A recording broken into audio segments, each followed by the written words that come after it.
විවිධ ජාතිවල මැරයෝ ඉන්නේ. ඕගොල්ලන්ගේ වයසෙත් ඉන්නවා මැරයෝ. හරි. සිංගිති පාතාලෙට චුට්ටක් වැඩි එක. හරි. ඒ ඉන්නවා. ඒ ගතිය ඇරලා යන්න සාමාන්‍යයෙන් අවුරුද්දක් වගේ තමයි යයි.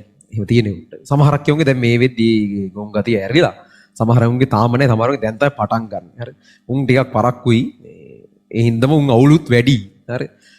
එහෙම ඇති ඉති විවිධ මානසිකත යටතේ ඉන්නවනේ. උන් සාමාන්‍යයෙන් රැයට පන්ති ඉන්නේ නැහැ. උන් දවල්ට තමයි පන්ති වලට යන්නේ. කොහරි ඇති ඉතින් ඔය වලි සීන් එහෙම තියෙන ගිහලා ඇයි කියලා දෙපැත්තට අහගෙන ඉන්නේ හැරිලා. හරිද? කලාතුරකින් ඒකට දෙන්නෙකුට ගහනවා ඒ තමයි. හරි. මේවා තියෙනවා. ඉතින් ඒ ගොංකම් උන්ට තේරෙනවා ටික කාලයක් ගියාම එහෙම තමයි. ඒ කාලේ මැරෙව දැන් හම්බෙනවනේ. හරි. හරි ලැජ්ජා හිතෙනවා උන්ට ඒවා මතක් කරද්දී. ඒ කාලේ උන් නිකන් අම්මට සිරි වෙන සීන් එකක් ඉන්නේ සම්බන්ධව.